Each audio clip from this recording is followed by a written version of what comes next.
একটি ছোট নদীর পাড়ে একটি বড় জঙ্গল রয়েছে। সেই জঙ্গলের একটি পুরনো বাড়ির মধ্যে একজন বুড়িমা বাস করত। সে তার সাথে ছোট ছোট দুইটা সিংহের বাচ্চা পালছিল। বুড়িমা বাচ্চা দুটিকে অনেক আদর স্নেহ করত এবং তাদেরকে নিজের বাচ্চা মনে করত। এ লাড্ডু গুড্ডু, তোরা তাড়াতাড়ি চলে আয়, তোদের জন্য আমি খাবার নিয়ে এসেছি।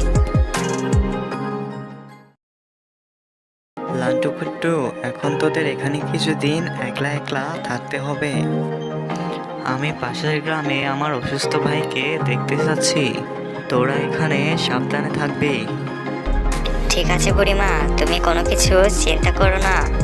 আমি তোমার বাড়ি পাহারা দিব ভালো করে। আমি চললাম, তোমরা সাবধানে থেকো।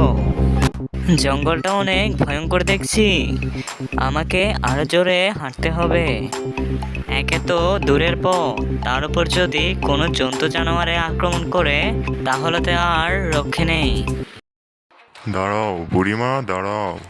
হে ভগবান, এ আবার কোত্থেকে চলে আসলো? না দাঁড়ালে ও তো আমার উপর আক্রমণ করে বসবে। এই বুড়ি, তুই কোথায় যাচ্ছিস? আমি আমার ভাইয়ের সাথে দেখা করতে যাচ্ছি। কাল তো হোলি, তাই। হোলি কি শুধু মানুষের জন্য হয়? তোকে মেরে তোর রক্ত দিয়ে আমিও হোলি খেলবো। ঠিক আছে, ঠিক আছে, আমাকে খেও, কিন্তু প্রথমে আমার একটা কথার উত্তর দাও। তোর কি বলার আছে তাড়াতাড়ি বল, আমার অত বাজে সময় নেই। হ্যাঁ হ্যাঁ, বলছি। তুমি আগে বলো, এই জঙ্গলের রাজা কে? জঙ্গলের রাজা তো সিংহচন্দ্র। তাহলে তুই তাড়াতাড়ি এটাও বলে দে, আমাকে খাওয়ার অধিকার কার বেশি, তোর নাকি জঙ্গলের রাজার? তুই কি জঙ্গলের নিয়ম জানিস না? তোমার কথা ঠিকই আছে, তোমাকে খাওয়ার অধিকার সিংহচন্দ্রেরই বেশি আছে।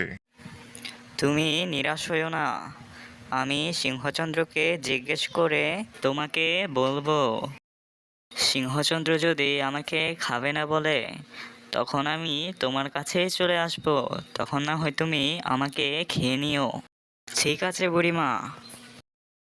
এভাবে বুড়িমা শিয়ালকে তার কথার জালে ফাঁসিয়ে সেখান থেকে পালিয়ে চলে আসে। আরে বাহ, কতদিন পর মানুষ দেখছি।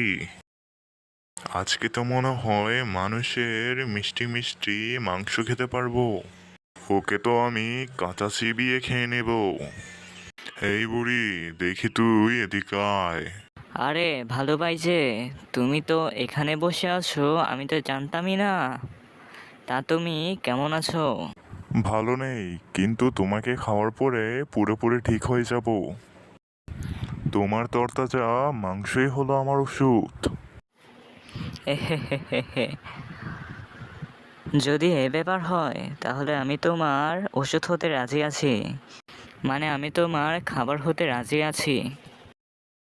আরে বাহ, তাহলে তো শুভ কাজে আর দেরি কেন? আরে আমাকে খাওয়ার আগে আগে তো জিজ্ঞেস করো আমি কোথায় যাচ্ছিলাম। আহা, তাড়াতাড়ি বলো, আমার তো জিভে জল চলে আসছে।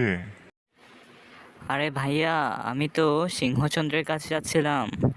আসলে আমি সিংহচন্দ্রের শিকার। তুমি কি এখনো আমাকে খেতে চাচ্ছ?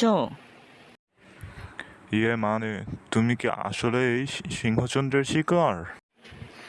এখন কি আমি যাব? ঠিক আছে যাও, কিন্তু আমার একটা শর্ত রয়েছে। সিংহচন্দ্র যদি তোমাকে না খায় তাহলে তুমি আবার এখানেই ফেরত আসবে। তারপর আমি তোমাকে খেয়ে নেব। ঠিক আছে, তবে তাই হবে। আমি আবার ফেরত আসবো।